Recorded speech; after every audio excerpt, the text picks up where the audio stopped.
बिस्मिल्लाहिर्रहमानिर्रहीम। अस्सलाम वालेकुम।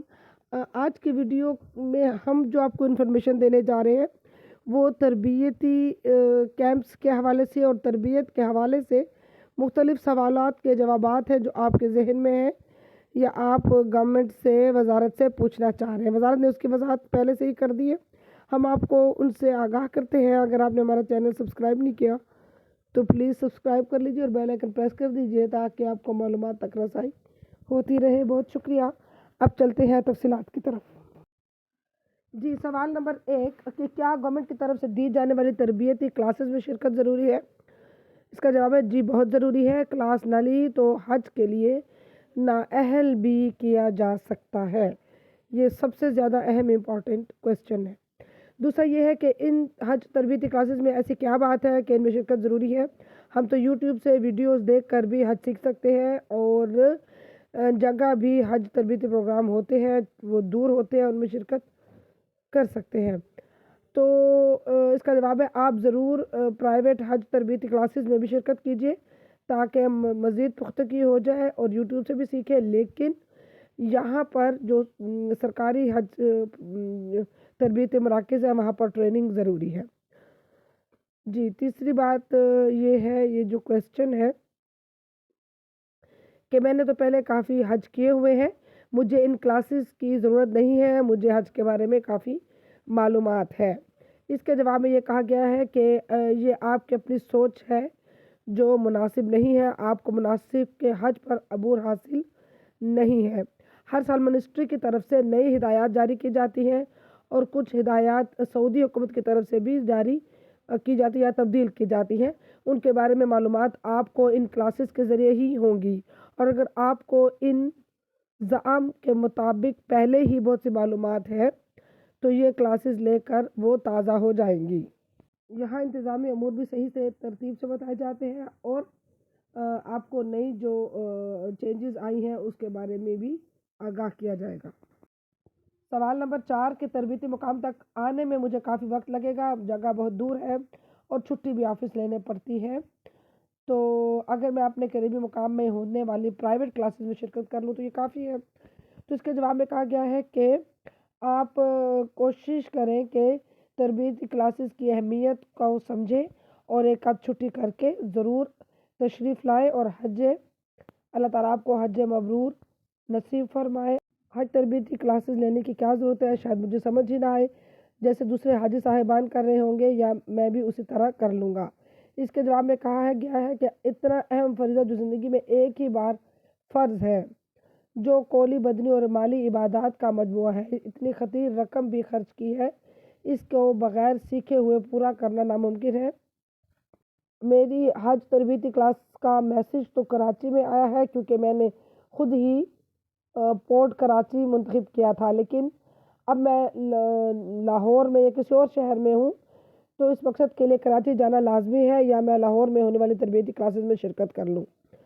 तो इसका जवाब ये है कि आपको कराची जाना लाजमी नहीं है, आप लाहौर में ही मिनिस्ट्री की तरफ से दी जाने वाली क्लासेस में शिरकत कर लें और अपनी हाज़िरी भी लगा लें। और एक ही ग्रुप के लोग अगर मुख्तलिफ़ शहरों में भी हैं तब भी अपने करीब तरीन शहर में आप तरबियत हासिल करके हाज़िरी लगवा कर और अपना सर्टिफिकेट हासिल कर सकते हैं। सवाल नंबर 8 में कहा गया है कि मुझे कैसे पता चलेगा कि मेरी हज क्लास कब और कहाँ है? इसका जवाब ये है कि वजारत मज़हबी उमूर की तरफ से की गई काविशों में से एक काविश पाक हज ऐप है, वो डाउनलोड कर लीजिए। इसमें तरबियती शेड्यूल चेक करते रहें और आपका जो मुकाम है और टाइम है वो उसमें मेंशन होगा और इसके अलावा आपके पर्सनल नंबर पर भी मैसेज आ जाएगा जिसमें तरबियती क्लासेस की तारीख़ और मुकाम दर्ज होगा। जी, सवाल नंबर 10 में ये है कि हज तरबियती क्लास के लिए जाते वक्त अपने साथ क्या चीज़ें लेके जानी है? तो आपने हज दरख्वास्त फॉर्म लेके जाना है जो आपको वापस किया गया था, रसीद भी है वही और उस पर आपकी तस्वीर भी होगी और हज दरख्वास्त नंबर भी होगा और मुतल्लिका बैंक की स्टैंप लगी हो। या 4 चीज़ें ज़रूर उस दरख्वास्त फॉर्म पर हो और इसके अलावा अगर आप शनाख्ती कार्ड भी साथ ले जाएँ तो ज़्यादा बेहतर है। जी, एक और सवाल बहुत अहम है कि क्या एक ग्रुप में जाने वाले तमाम अफराद का तरबियती कैंप में क्लासेस अटेंड करना ज़रूरी है या सिर्फ ग्रुप لیڈر ہی اٹینڈ کر سکتا ہے۔ تو اس کے جواب میں یہ کہا گیا ہے کہ تمام افراد کی شرکت لازمی ہے، اسی وجہ سے تمام افراد کے لیے ضروری ہے کہ الگ الگ اپنی حاضری بھی لگوائیں۔ بعض اوقات گروپ کے مختلف افراد کی تربیت کی تاریخیں مختلف آ جاتی ہیں تو وہ پریشان ہوتے ہیں کہ شاید ہمارا گروپ ٹوٹ گیا ہے، تو ایسا بالکل نہیں ہے۔ تاریخ الگ الگ ہونے کی وجہ درخواست فارم میں دیے گئے ڈسٹرکٹ کا الگ الگ ہونا یا کوئی اور وجہ ہو سکتی ہے۔ تمام افراد کسی ایک ہی سیشن میں ایک ہی وقت میں تربیت حاصل کر سکتے ہیں، اگر ان کی تاریخیں اور وقت اور جگہ الگ الگ بھی ہے، اس سے کوئی فرق نہیں پڑے گا۔ کیا خواتین کے لیے بھی حج تربیت کلاسز لینا ضروری ہے؟ تو جی ہاں، ضرور ان کے لیے بھی ضروری ہے، کیونکہ منسٹری کی طرف سے ان کی تربیت کے سلسلے میں بہت سارے سوال جواب جو صرف خواتین سے متعلق ہے، وہاں پہ خواتین معلمات موجود ہوتی ہیں جن سے وہ رہنمائی حاصل کر سکتی ہیں۔